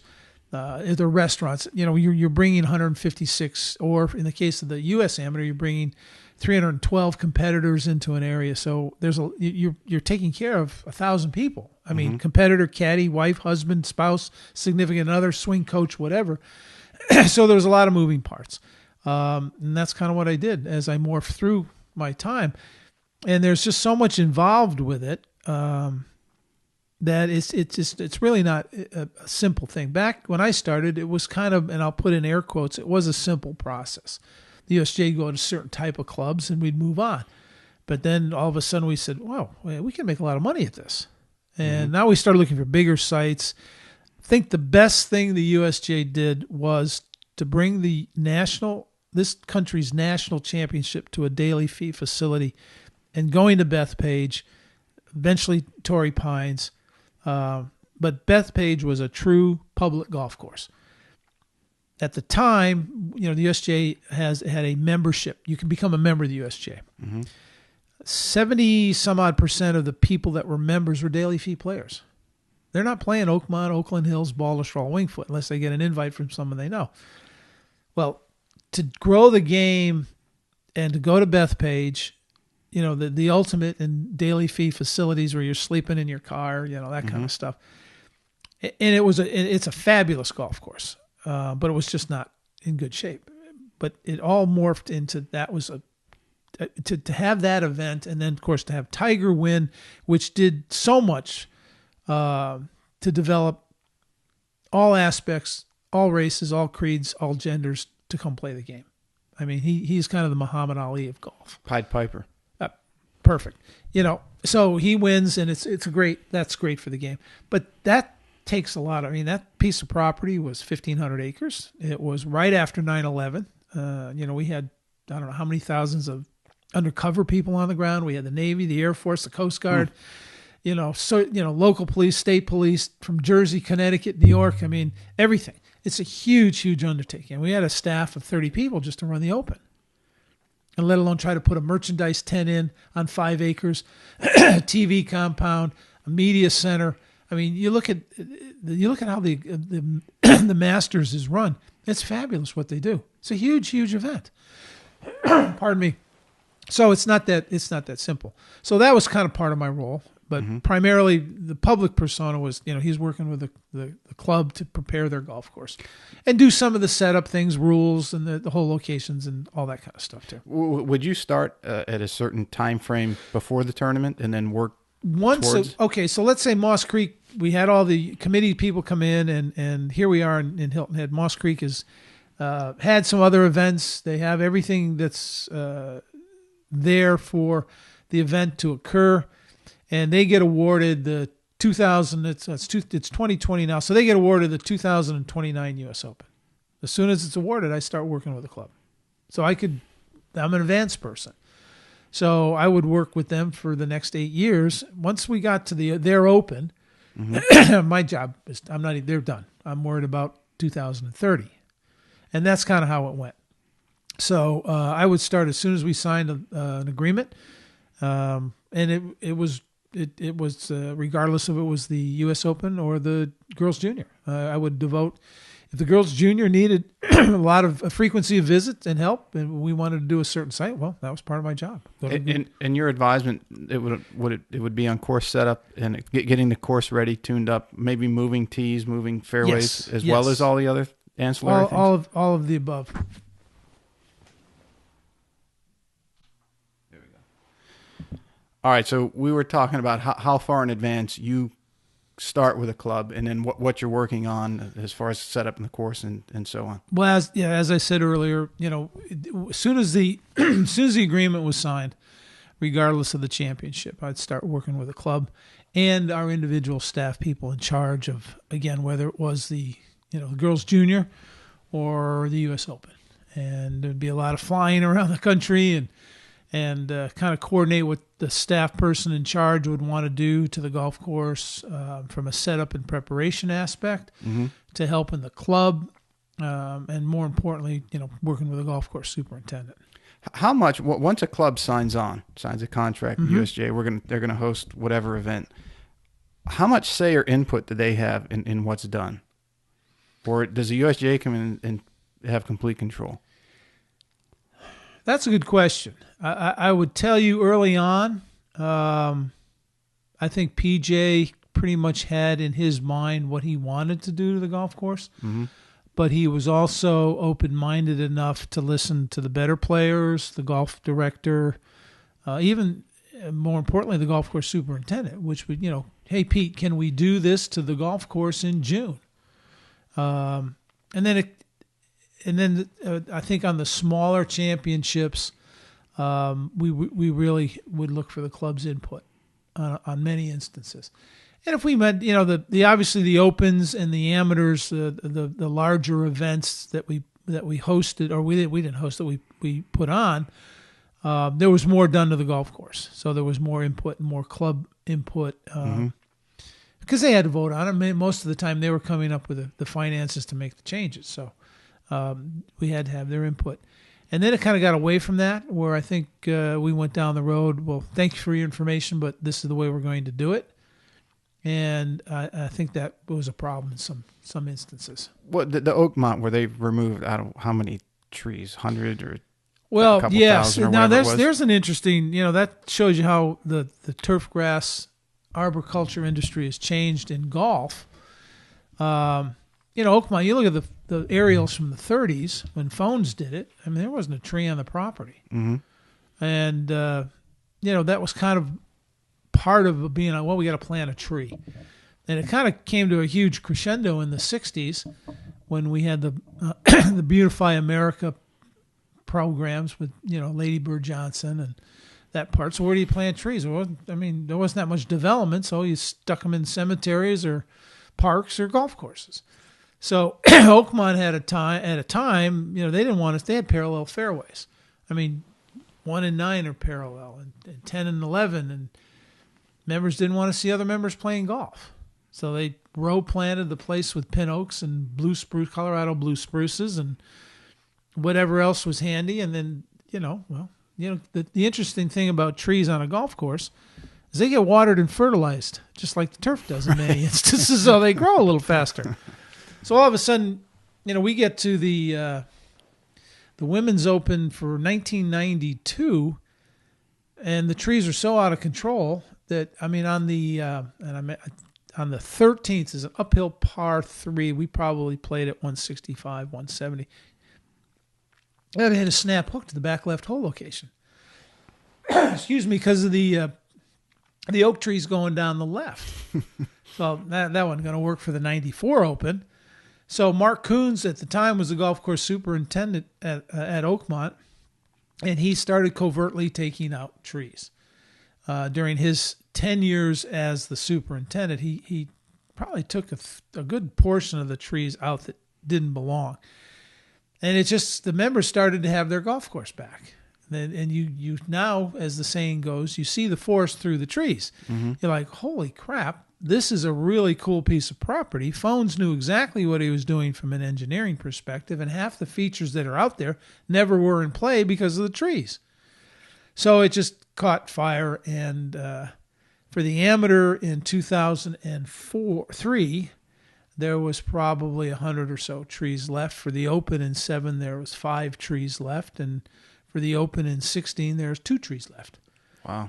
They've basically cleaned the entire property, and it's absolutely fabulous. And it's what should be done. And more classic golf courses, and golf courses in general, realizing grass doesn't grow in the shade. It doesn't grow in competition with trees. And we're bringing back the original style and form and look of the golf course and its architecture. So that's kind of what happened with Oakmont. As far as the recovery, because if you have a major event, a USJ event, again, go to the Open. Pick anything you want off the list. So let's take the Open because that's the big one. How long is the recovery process for that course? And then what role did you or the USJ play with that? Or was it once the tournament's over at Sunday, you guys, hey, thanks, we appreciate the hosting and we're out of here? There was a lot of that. Thanks, we appreciate your effort. See you down the road. But I always kind of felt bad. I from a personal aspect back in the day, I would say, if you need anything, I'd be glad to come up and support a program for the superintendent, help outline the recovery process. Because in many instances, the club would crescendo up to Sunday afternoon, and whomever would win the championship, and then everybody'd leave, and it's like, okay, now what do we do tomorrow? For 5, 6, 7 years, we've been waiting for this. Now it's over. And it's a huge emotional letdown and physical letdown when all that's done. That wasn't part of the business plan, so to speak. As you're starting, you don't say, hey, by the way, here's what you're going to need afterwards. It became part of it. And it became part of it, I would say, probably after Medina in 1990 and Hazeltine in 91, because that's when we really started the whole process became big time. Mm-hmm. And there was, at Hazeltine, you had all that extra space, and, we had not only the golf course, I think they probably had a perimeter of 300 acres of land to use for, corporate entities, TV, parking, merchandise, media center, et cetera, et cetera.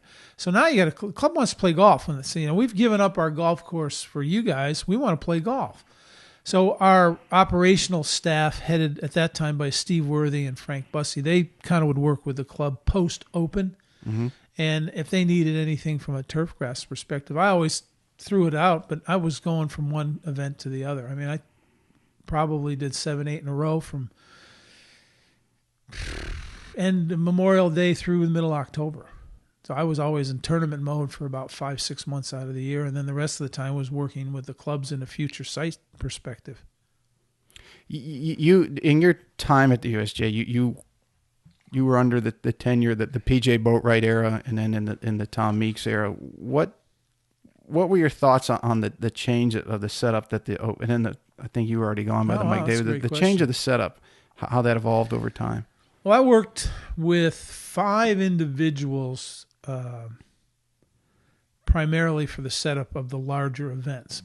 PJ Boatwright at the Open, and we'll get back to that. I'll go in succession. Then it transitioned to David Eager, came over from the tour. I did several Opens with David. He went back to the tour, and then Tom Meeks took over as the head of the rules and competition. I did 7 or 8 Opens with Tom. And then Mike Davis, who's the current CEO and executive director of the USGA today, and I did 3 Opens with Mike, 4, something like that. And then Kendra Graham, who was in charge of the women's competition. So Kendra and I did the Women's Open Amateur Curtis Cup together. So there was a difference in philosophy. I go back to PJ, and he was, par's a good score. And we had narrow fairways, put a premium on driving accuracy, which, again, you're looking at a persimmon-headed driver. And a Bellata ball. And a Bellata ball. High spinning. So a premium on accuracy, but the rough was always the rough. The goal was par. So you hit it in the middle of the fairway, however you got it to the middle of the fairway, allowed you to then have a shorter cut of turf, more club-facing ball activity, more spin. Then PJ passed away, and David Eager took his place. And David, coming from the tour, was pretty much in the same vein as PJ. I mean, I think if PJ had not passed away, his recommendation for his successor was David, because 1, he was a good rules person. 2, he's an excellent golfer. And 3, he kind of understood the tour player, being a tour player at one time himself, and then dealing with the PGA Tour players as his previous job. And we had 4 Opens with David that went pretty well. And then then Tom rolled into to the director's position and got the clipboard and the paint can. And I think if you reflect at from 1996 to 2004, those 8 opens, there was something wrong every year. Mm-hmm. And I think it comes down to ego and not listening to those around you, me, Mike Davis, other people involved, and the fact that it was more fun, in my opinion, to embarrass the players than it was to put their skills on display. I don't think PJ or David were ever afraid of low scores. If someone went out and shot a great number, then they must have golfed their ball that day. Because that happened the year before the massacre at Winged Foot, didn't it? Well, that's when Winged Foot, here again. But the year prior to Winged Foot. You go back to 74 at Winged Foot. You know, you have a USGA president at the time, who is Sandy Tatum, excellent golfer, and wanted the U.S. Open to be the toughest test. And his famous quote, and I'll paraphrase it, we're not here to embarrass the best players, we're here to identify the best players. Mm-hmm. Well, I probably want to debate that in some instances, because 6 Over won the Open in 1974, I think it was. And I may be wrong on that, Hale Irwin winning. And it was, knee-high rough and ridiculous green speeds, and it just, someone's going to win. They'll always have 156 players. You're going to have a winner at the end of the week, regardless of the condition of the golf course. Someone will golf their ball. But I think, as Joe Dye told me one time when I asked him, why don't, I didn't know anything about it. And I asked Mr. Dye one time at Oak Hill in 89, why don't we do this or why don't we do that? He said, Tim, it's easy to make the competition hard, difficult. But it's really difficult to make it fair and competitive. And you want it to be competitive. You want to have the players, in my opinion, I'm not saying it's right, and I'm not condemning those before me, but I think you want to place the abilities of the player under tough conditions. You want to see who can make it through the struggle. And I've had, players like Tom Kite who would chirp about the sun coming up in the east during the U.S. Open, and then Greg Norman saying, make it as tough as you can, but don't go over the line because you want the best player to win. So I get it, and it's tough. The other championships are a little different. You have different levels of ability, the difference between male and female competitors, physiology, etc. The Women's Open was a test as well. Kendra made it a test, but it was a fair test. There wasn't anything goofy involved. So there were times when it got goofy, and I think a lot of it has to do with what I would call the NARP, the famous Boomer Esiason, non-athletic real people, non-agronomic real people. I think the committees and the people that don't understand turf grass and when you got to stop pushing because they mow their yard or plant a garden. No, that doesn't make you an expert in agronomy. Right, because you said that the year. So once it goes over the edge. I mean, look at Shinnecock, both in 2004 and 2018. 2004 was a debacle. No one would listen. Shinnecock's on a sand pile. What part of the sand pile dries out first? The top. And when the wind changes from offshore, coming off the ocean, just like here in Hilton Head, when we go from southeast to northwest, the humidity drops, which makes more moisture is going to leave the property. All the greens we had problems with in 04, 11, 9, 11, 13, 7, 17 or 7 and 18 all face north and west. They all look toward the setting sun. So the wind's going to smack them all day long. And they're sand, and then you have 18 where, Mike Davis and those involved, well, we're not going to have a 2004. Well, I hope you don't. I hope you listen now after 14 years. Well, here's what happens. They have the same problem. Why? Because they're not paying attention to the position of the greens, the fact that it's a sand pile. It dries out faster, and now they get it to a point where on Saturday, you look at some of the complaints, Justin Rose, Zach Johnson, obviously Phil's brain fart on 13, which was a simple rules thing. He could have fixed very easily, but that's okay. And what do they do Saturday evening when play's completed? They start slinging water. So now you've gone from as hard as a rock to a marshmallow. Well, the players are like, well, once they figure it out that they can throw it at the flagstick, because it's not going to go bouncing into the, over to National Golf Links next door, it's a whole different ballgame. And I watched on Saturday afternoon was really kind of foolish when Mike Davis had to come on and apologize, which, he should never let it happen in the first place. But then I said to my wife, what's going to happen? And she said, what do you mean? I said, they're going to start slinging water, and you're going to have a regular PGA Tour event tomorrow. Well, the last one of the lasting shots on Saturday evening was one of the cameras from Fox is picking up the USGA green section guy with the crew member, and they're just hosing down the ninth green. Well, the first shot I see on Sunday is Koepka has 137 to the green on the first hole, and he pulls out wedge, and the ball takes one hop, and it stops 3 feet from the flag. I said, this over. Shootout. Yeah. In a shootout. All they got to do is listen. One, most importantly, they should listen to the golf course superintendent, because that individual is on that golf course pretty much every day of the week. They know what it's like in the dark. They know what it's like in the middle of the day. They know what it's like when it's snowing, raining, blowing, not blowing. Why don't you go to that individual and say, hey, Pete, if we were to go here, what do you think would happen? Yeah, not to mention the predictability based off of weather patterns that they know. In 2004, no one paid attention to the weather. No one was paying attention to the weather. We had offshore breezes the entire week, or off ocean breezes. It was overcast and humid. We were having a hard time getting speed. And then I can recall sitting on the back porch of the clubhouse for lunch, and a couple members said, if we get this cold front move through, this place is going to be lights out tomorrow. And sure enough, by 7 o'clock Saturday evening in 2004, that golf course was done. I mean, it was dry, and the wind was blowing, the humidity dropped, and the sun was out. And what was worse in 2004 is Saturday evening into Sunday morning, the temperature dropped into the 30s, which made it even worse. Mm-hmm. No one's paying attention. So learn from your mistakes.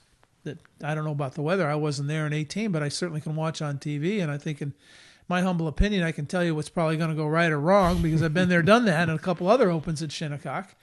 And sure enough, when Saturday afternoon happened, I said, they've lost the golf course. They screwed up again.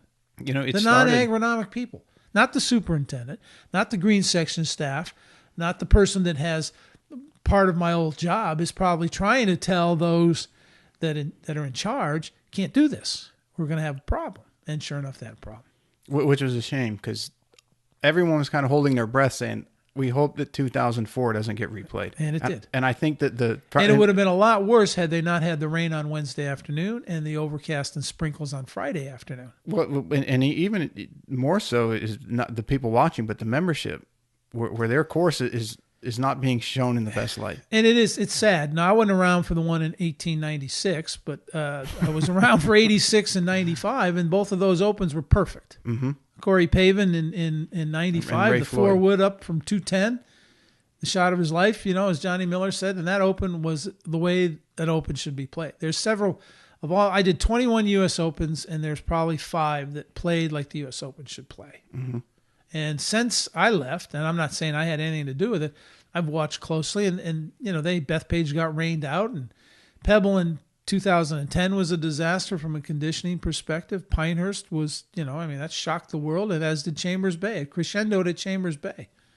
And then they went the other direction. Now, Oakmont is Oakmont. You know what you're getting going in there, but unfortunately, they had several heavy rainstorms that took the kind of the firmness that Oakmont is expecting out of the golf course. Yeah, the congressional and then, as well. And then last year at Pebble Beach, Pebble Beach just told the USGA, you're not going to do what you did in 2010. You're either going to let us kind of have input, or, once you do 2027, whenever it is, it'll probably be your last one. So it was a little soft for me from a U.S. Open perspective, but it still was a great event, mm-hmm. and it came off well. Had a great champion, and it was worth watching on Sunday afternoon. I can remember. And I think Winged Foot is going to follow through this year. Though we had Winged Foot in 2006 was one of the 5, I would say, that was way the Open should have been played. Right. Now, I can't help Phil, again, having another meltdown a little bit on the 72nd tee. But that golf course in 2006 was a typical U.S. Open, and plus 4 or 5 won. Mm-hmm. The first time I can remember it being embarrassing and seeing when you've got the most elite players in the world basically throwing their hands up. I remember the Olympic Club in '98.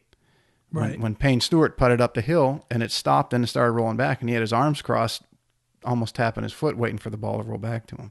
And it was just, and that was just the thing that I remember most. But there are other, I can't remember what hole it was, 16 or 17, where the fairways really slope left to right. 17. And they're hitting draws into the fairway just like they should, and it's hitting into, still kicking into the rough. That's not a test. Yeah, and I actually got in trickery. trouble in 98 at Olympic because superintendent, who we'd done the 87 Open together and a tour championship, we said, we're going to widen this fairway because there's no way. I mean, you're going to hit the perfect shot and you're going to be penalized. That doesn't make any sense to me. Yeah, it seemed during that era that it turned from identifying the best player in the world to, okay, what are they going to trick up this year? Yeah, and it was embarrassing. And I mean, I had to walk inside the ropes with a lot of other people. I didn't find it much fun. Now, I will tell you with Payne, you know, as a kind of a professional friend and seeing him every year and getting to know him, and he was chirping up a storm about that on Saturday afternoon. And I said, okay, when we set the hole in the morning was probably when the fastest the greens were going to be, and that location was not a problem. You know, we had Johnny Miller and Roger Maltby and everybody out there putting. We used to putted 100 times to that hole location. When the greens were as fast and smooth as they're going to be, didn't have a problem. You know, but as I said to Payne, I said, okay, you know, it's a 372-yard hole. You're probably hitting 300 to the top of the hill and letting it roll down to the bottom. He had 90 yards to an uphill green going back to front. Can't you keep it below the hole? Now, that's my ignorance in saying it's, you know, a simple little shot keeping it below the hole. And because, you know, you watch Nicklaus when he played, where did he do? He hit it down to 90 yards and kept it below the hole. He two-putted, made par, and went home. Because I remember sitting in the locker room next to Fuzzy Zeller, who was giving me all sorts of stuff, and we'd known each other for years. And he's like, okay, here comes God himself, the world's greatest player. Let's see what he does. Hits it down to the bottom of the hill, keeps wedge below the hole, 2 putts for 4, and I'm like, okay, there you go, partner. You know, 19 majors, and I know you've won a couple, but the greatest player in the world's got it figured out. So it's the bad, and teasingly, and Payne gave me a lot of stuff year after year. I said, listen, let me ask you one question. That was at Augusta National. Would you have said a word? He said, of course not. I said, well, yeah, there you go. So we had some fun with it. And yeah, you know, you make a mistake. And if the saying goes, and I remember PJ always saying, if you've not set a bad hole location in your life as a tournament person, you will. You know, it's going to happen. So now there's so many different technologies to keep that from happening. You know, at Pinehurst in 05? Yes, 05, I think it was. Tom Marzoff from the Fazio Design Group, he and I were doing with percent slopes based on green speeds, and you know, you didn't want to have a slope on a green more than 3.5%, or the ball would. You can't keep it on those the green. greens were upside down spoons, and they only had 500 or 600 square feet of flat surface. Now they've rebuilt those. I don't know what they look like today, but back at 99 and 05. He only had 500-600 square feet of flat surface on the entire.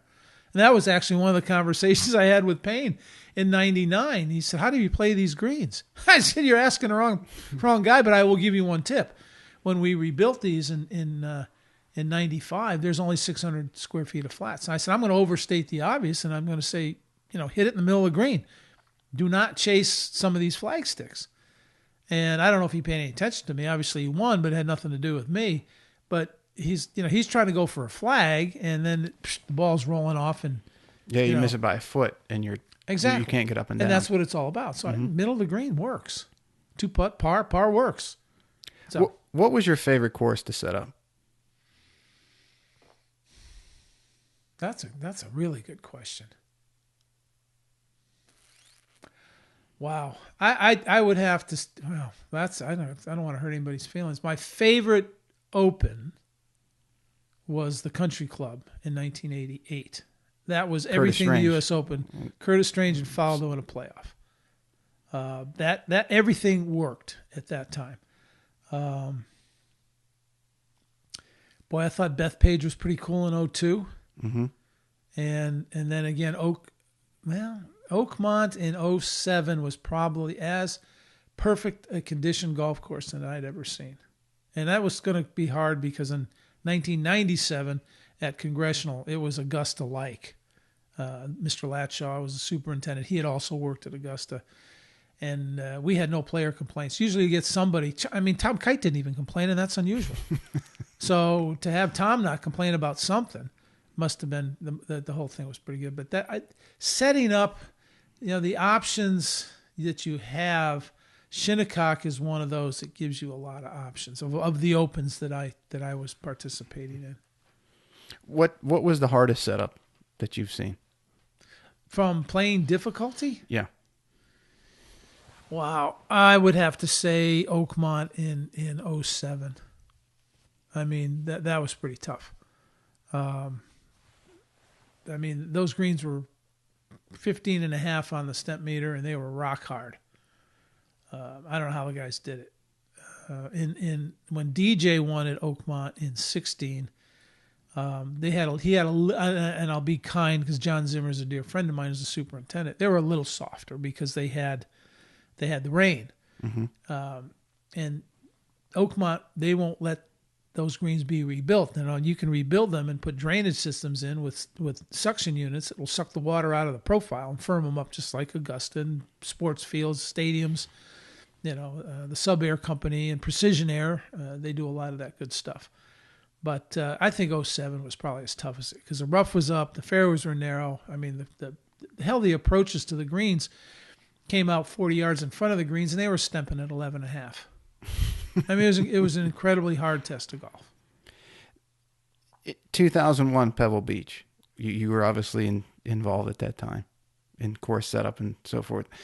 When Tiger did what he did to that golf course, what's running through your mind? It's outstanding. I mean, that was outstanding. I mean, I was just sitting and watching on TV, and then just come out of your chair every time he hit a shot. Mm-hmm.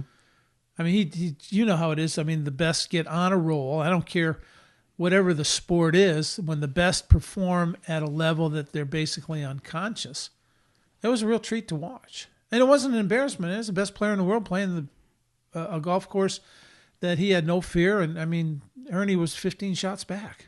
It's amazing. And Miguel Jimenez, they were, whatever it was, +3, mm-hmm. which would have been a perfect score for the Open. Ernie could have won his third Open, potentially maybe in a playoff, or Miguel could have won his first. But Tiger, I mean, that was just unbelievable. Unbelievable. Is someone in your position that helps set up the course and gets it right and everything? I mean, do you just throw up your hands and say this is... No, I don't throw up my hands. I think you do your job. You meet the criteria of the setup memo. You give them firm greens, fast greens. I mean, the place is pristine.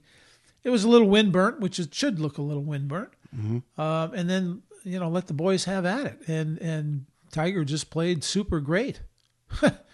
It was extraordinary what he did. That shot out of the rough on 6 with a 7-iron from 210 out of 8-inch rough uphill to a blind green. I'm sorry, we're done. I'm going home.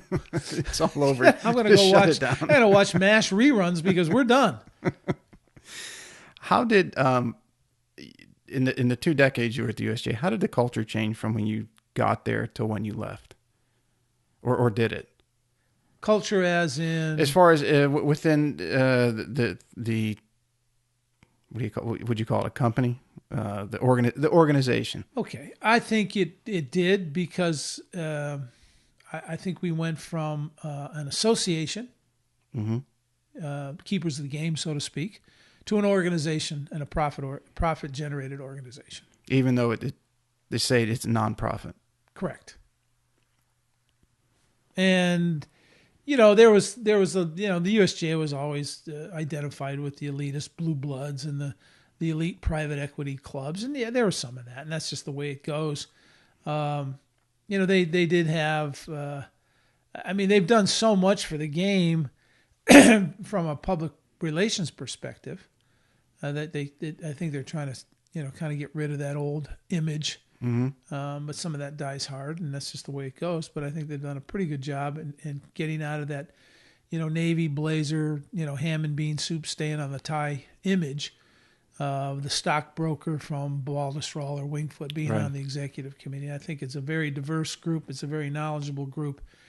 And I think they're really trying to do what's in the best interest of the game. Do you think, like most governing entities, that they have maybe fallen prey to their own authority, and that they don't have, there's nobody that they have to answer to, and they kind of maybe Well, when you take make their up the liberties a rules little as you too go much? along, I guess that's the way it goes. Frank Hannigan told me, again, I'll paraphrase, David Fay always echoed it, and saying we are a self-appointed governing body that governs with all the power we invest in ourselves. Mm-hmm. Okay, someone has to. And, you try to do it with good intentions for the good of the game, as always. But, it's human nature. It's ego. It's hard to kind of separate yourself from the notoriety and that you're sitting at the center of the universe for golf. And you have input on which way the wind's going to blow. It's pretty interesting. That power thing gets to some people. And, I think you're only as good as your last day. And, it was always for me, good days and bad, it was still a privilege to work there. When you parted ways with the USGA, that was big news within the industry. I remember reading it on the inside cover of Golf Week magazine, and it was in the second or third page of Golf World. I mean, it wasn't some little light thing, but what did you learn most about yourself through that time? Well, that everybody's tough. I'm not the only one that's ever going to get let go, Mm-hmm. have their career redirected, whatever the expression is, you're fired, as Donald Trump would say on a TV show. Everybody goes through that. You're only as good as your last day. But I think, and I know what went on and why it went on. And I wasn't the only one. There was another 30 some odd people that went through the same thing that I did for really kind of silly reasons. But that's okay. You become a better person. It's the old what doesn't kill you makes you stronger. But what it's done for me is seeing that I went through it at the highest level. And my and many others' dismissal was public knowledge. So now when I work with clubs and, a superintendent gets fired for no reason, or a general manager or some young kid, I can relate to what you went through. And it's not the end of the world. There is life after the USGA. I think I've done pretty good in 12 years away from the mothership, in spite of them thinking I wouldn't. So, to you.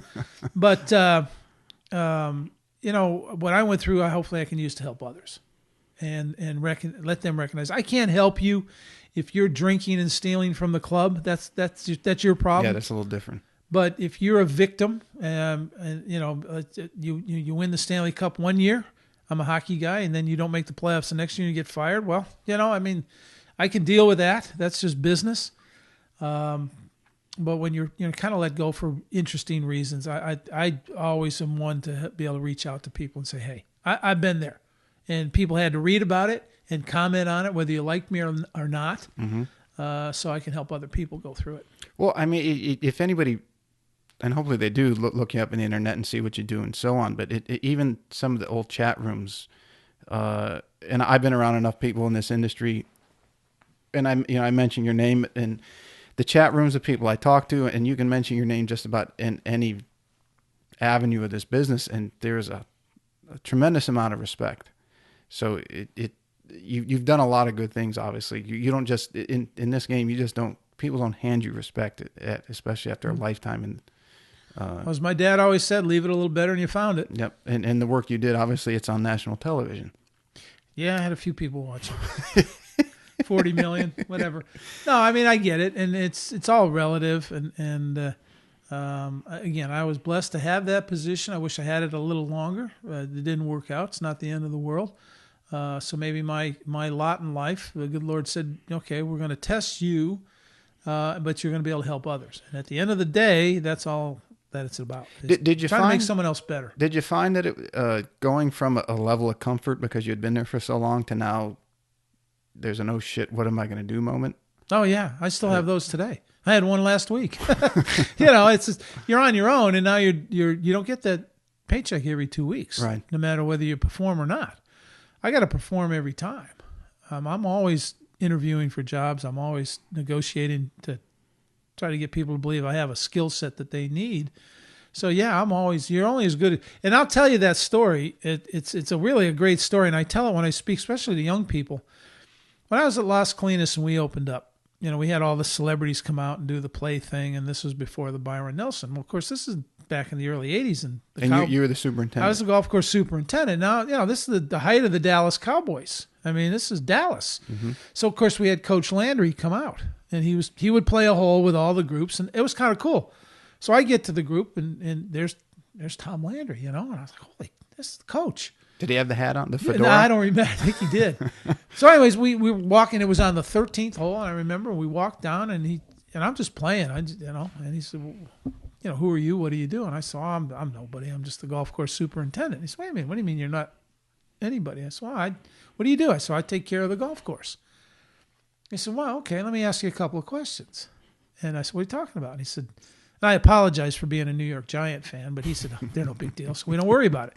So he said, well, do you have a game plan for the golf course? And I said, yeah, well, so do I. He said, do you motivate people to get a job done, to have specialists to do one thing or another? And I said, yeah, I guess you do. And he said, do you have a kind of like, he said, my goal is the Super Bowl. What's your goal? And I said, well, Byron Nelson Golf Classic in a couple of weeks. He said, you are absolutely no different than what I do. I said, Coach, come on. There's just no way. He said, no, you are, and I'm going to give you one piece of advice. And I said, yes, sir, what's that? He said, you're only as good as your last day. Remember that. And this business is no different than coaching. It's not. I could win the Super Bowl for the last 5 years, but they want to know what I'm going to do this year. Mm-hmm. And I said, wow. So I tell that story a lot because it meant a lot coming from a guy like that that's in the public eye and is a huge persona, is under scrutiny from every aspect and what he has to deal with. That's the golf course superintendent. Actually, Roy Williams, the basketball coach at UNC, said the same thing. The two worst jobs in America, basketball coaches and superintendents. So if I can, all that's takeaway over 40 years, that if I can help someone in their 20s, 30s, 40s, 50s, or 60s survive in an interesting business that we're all in, from something that I went through under the public microscope, then I'm going to leave the planet better than I found it. Yeah, and that industry in particular, because you get Greens Committee people changing over time, and there's no consistency. There's no consistency, and if somebody's wife or partner or whatever it is, or a partner in the member guest said, well, these greens are just a little too much this, too much that, and we have this at our club. Next thing, if they say it to the wrong person, the superintendent's gone. Yeah. Which is really an unfair situation. No one understands the life of a golf course superintendent. All you got to do is look at most people's hands that criticize. Mm-hmm. They look down there. There's working hands, and then there's not. And I don't care if it ticks anybody off, because I will always defend the golf course superintendent and their staffs. Mm-hmm. With all that you've gone through in the career that you've had, what do you value now that maybe you took for granted when you were younger? Tomorrow. I'm not going to take tomorrow for granted. I took it for granted 30 years ago because you're bulletproof. I'm not bulletproof anymore. So I'm not going to take tomorrow. If I make it to tomorrow morning, I'm not going to take it for granted. I go back to what my dad say. You should always leave something better than you found it, and you should go to bed smarter than you woke up. And that's exactly what I try to do. If you had a mulligan, is there anything you'd do over again? Oh, baby. Probably study a little harder. Probably would have, I've had a pretty good ride, Pete. I don't know. I mean, I think do I have any regrets? Not really. Should I have gone to the University of Miami instead of Niagara University? Yeah, maybe. But I had a really great time at Niagara University, and I don't, regret a day of that. My career was done the way I think it should be done. I was at the top of the heap for quite a long time. Mm-hmm. I think, honestly, if you asked people back in 1986, they probably said, this guy's not going to last 3 weeks. And I think there's probably half a dozen people.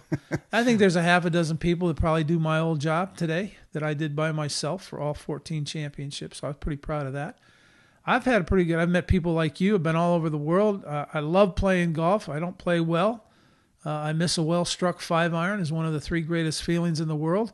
So there's not a lot. The only thing I really miss, I would like to have a do-over with my dad in that I wish we'd played more golf together. Mm-hmm. And he was a great guy in that he never said, you got to play golf. He said, I don't care if you play tiddlywinks, just give it 100%. So I played tennis, hockey, swam, whatever it was, just to give it 100%. He said, you'll fall into golf at some point and you'll find what a cool sport it is. And I have. I love playing golf. I love every aspect of it, from being outdoors to hitting the right shot to playing the hole. And then being around good friends. You and I played a lot of golf together. We've had some fun. And hopefully I can do it again tomorrow. That's pretty much it. In most industries, the next great thing usually comes on the periphery. It doesn't come from the nucleus or the day-to-day thing.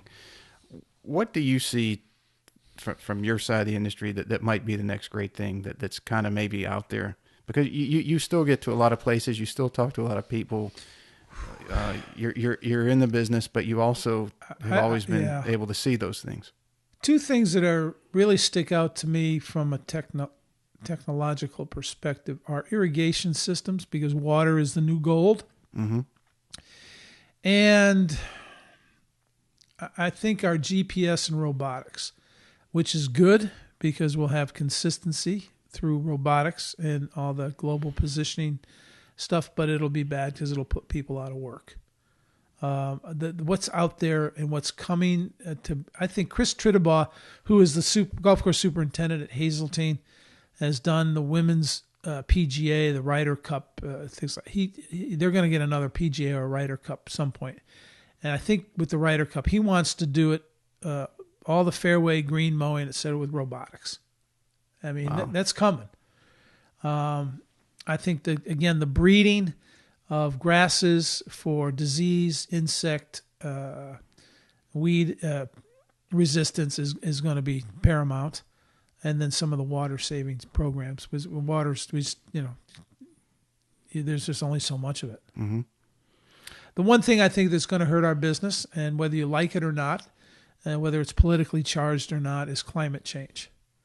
We're in a period where the climate really, really impacts the golf course and the golf course superintendent. Now, whether it's a blip on a billion-year-old planet that we may be in a warming trend for 1,000 years, and no one today is going to be able to debate that fact if the weather goes to Arctic, 1,000 years from now. But right now we're in that trend where we're environmentally in a precarious position, and the rains and the temperatures and things are really screwing up the superintendent's lives. Mm-hmm. There are weeds in New Jersey that are growing that never grew in New Jersey before. There are bugs here in South Carolina that were never here before because they've been blown up from storms and the temperature changes and the rain that we're getting. I think we really have to be. The golf is on the land, so anybody that plays golf, loves this game, has to be a steward of the land so that this great game always continues. I would agree.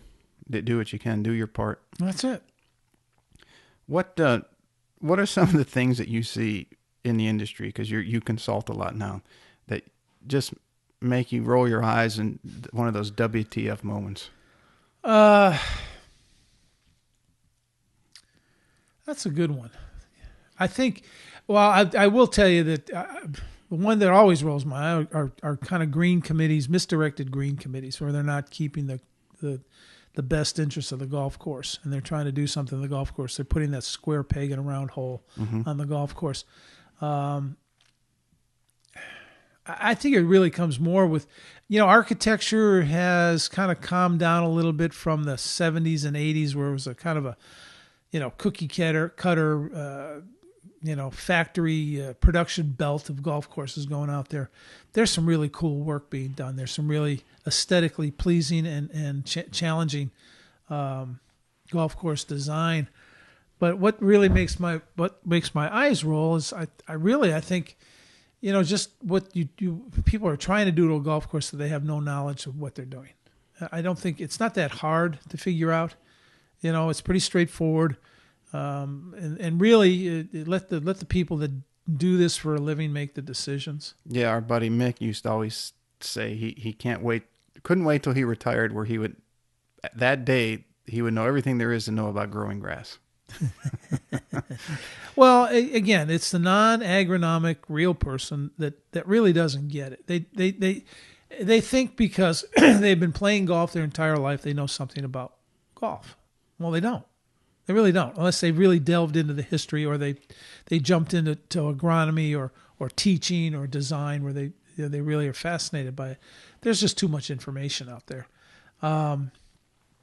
Grass growing, again, it's not your home yard. You don't just because you throw a little Moraghanite out there and you mow it and maybe turn the irrigation system on and forget about it. Yeah, just because you can stripe your front yard doesn't mean you know how to grow grass on a golf course. It really isn't. And but I think the non-agronomic person really is afraid of the science. And now it's a double-edged sword because our people in our industry get way too technical on everything. And they really, because we're, as I always said, we're kind of the Rodney Dangerfields of the golf industry. We get no respect. Mm-hmm. We're evenly balanced because we got a chip on each shoulder. So, we're always looking to get the respect. And I think you're never going to win everybody's respect, but if you win the people that really care, that's what you want to do. Pretty good stuff. You could go on for a while, couldn't we? Right, yeah, when we have. Want some rapid fire? Fire away. With some rapid Whatever fire? you got to do. Your favorite architect? Pete Dye. Modern architect, Pete Dye. Old school. I would have to be a Tillinghast guy. Go-to word if you miss a shot? I can't say that on the air. I've heard it enough. I'll know that. If anyone wants to know that, they can email me or get a hold of me. Biggest pet peeve? In golf or in life? Golf. Well, Golf. let's do both. All right. In golf, ball marks. Drives me crazy. People ball marks and ball unraked marks. bunker. How can you? I had a guy here, and another club I belonged to in New Jersey actually trip over the rake in the bunker, and then have the audacity. What's this thing doing here? I said, here, let me show you what it's for. Oh, I thought the ground staff did that. No, that's part of the etiquette of the game. I just think that shows lack of respect for the playing field. And again, my dad was, you're not going to play golf until you know what you're supposed to do as a golfer. And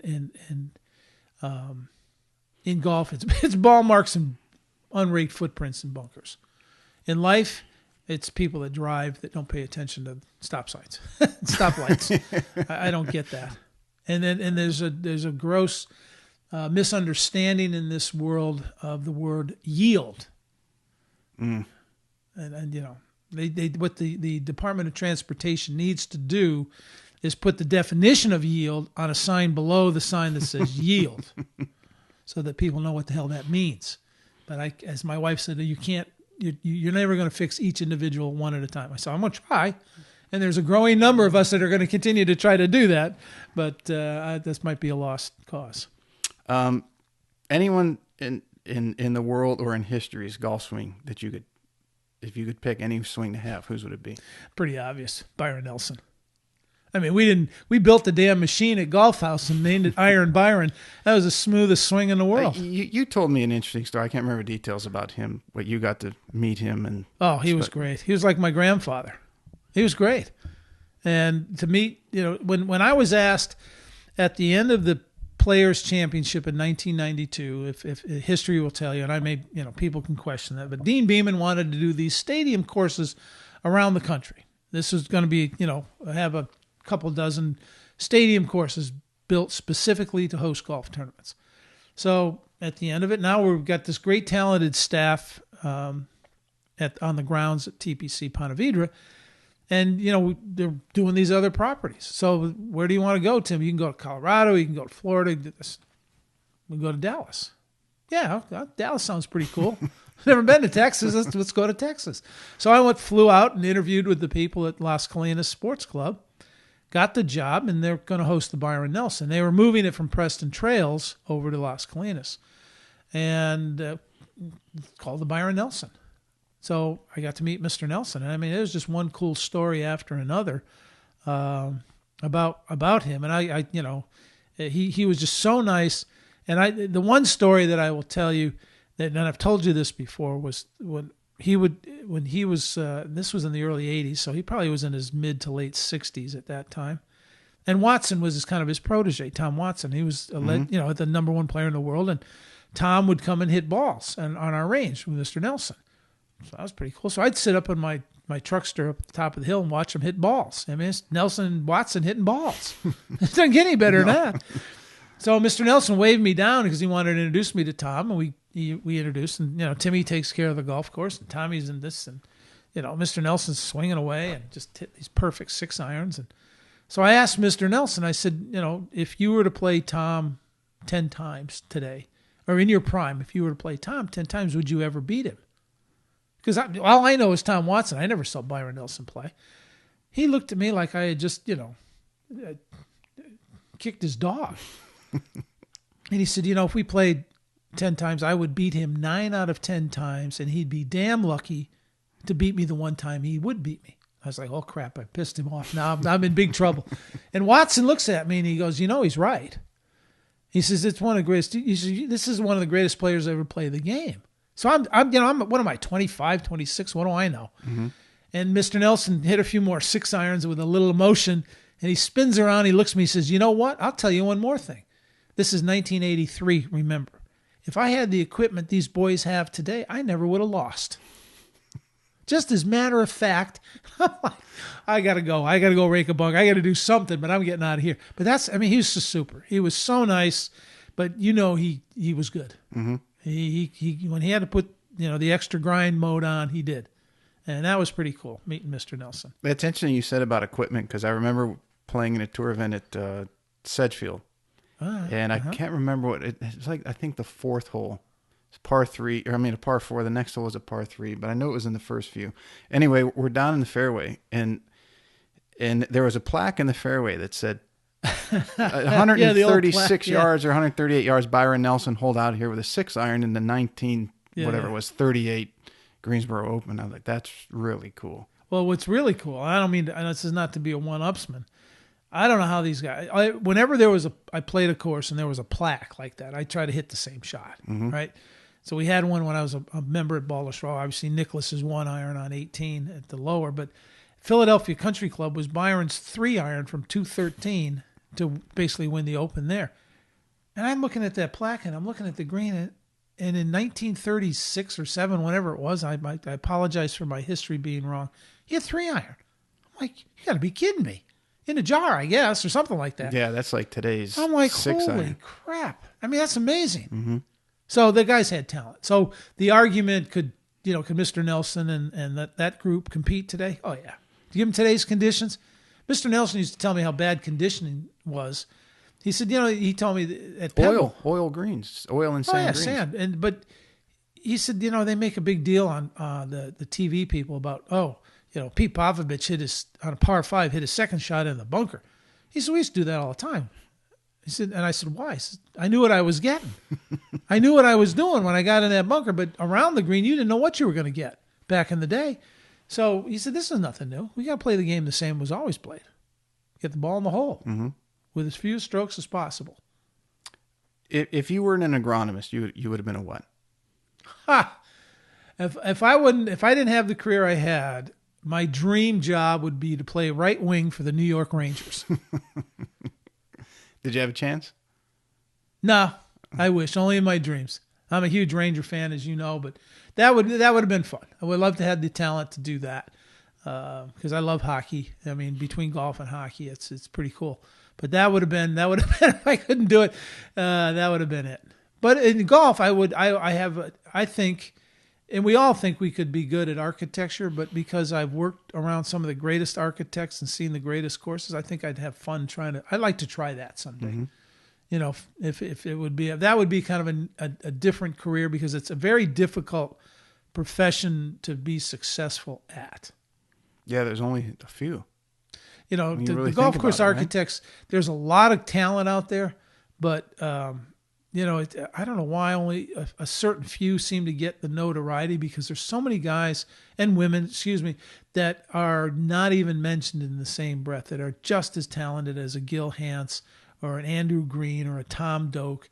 I mean, one of my favorites is a guy named Andy Staples. I think he does really, really good work. But the list goes on and on. Tiger or Jack? Greatest Jack. of all time. Jack. You know, of all the people I've asked, I think it's about split 50-50. And I think Tiger would say Jack, and Jack would say Tiger. Mm-hmm. But it's A and A1. That's what it comes down to. You can't get him because I think Jack, given today's equipment, would really be a superior player with his mental strength. But I think you give Tiger the stuff that Jack had to deal with, and he would be just as good. Right. If they made a movie about your life, who would play you? Holy crap. Bozo the Clown, maybe. I don't know. I wouldn't even think about who would make him. Jeepers. Wow. That's a good question. Never even thought about it that way. I don't know.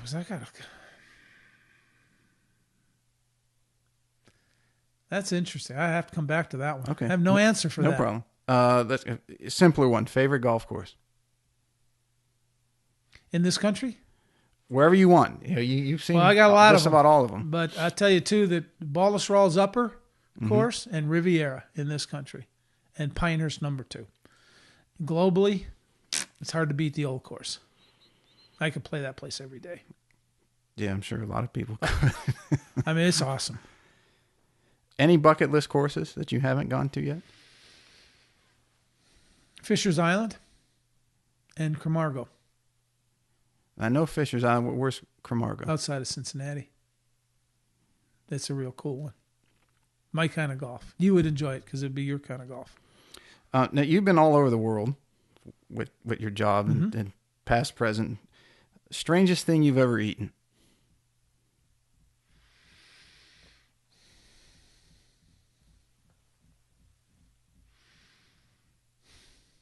Well, I was offered dog in Korea, but I turned it down. Good for you.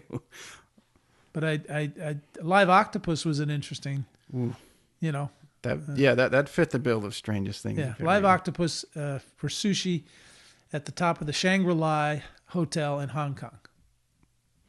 Yeah, you got me beat. I don't think I could have done it.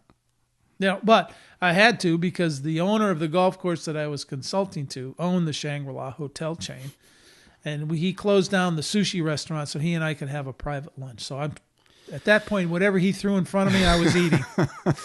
The mermaid. Whatever. I'm going to have a bite of whatever's put down in front of me. Last one. If you were playing in the Ryder Cup, your walk-up song to the first tee would be what?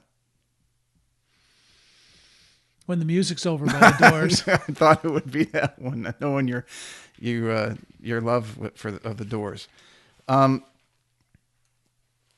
You've done a lot of things in the game, a lot of things in your career. What's next? What's next for Tim Morgan? I have no idea. Again, I'm grateful for tomorrow. You never know what's going to happen. That's the way the good Lord works. I have no idea what's next. I'm open for just about anything. I have had a great ride. I would like to write a book, more of a life lesson book about golf and what it's meant to me and some of the interesting stories and people and places I've been and it's just kind of been an amazing ride. I don't know why I got to do it, but I'm pretty thankful. But I honestly don't know what's next. Sometimes that's a good thing. Yep. I'm open for a lot of things.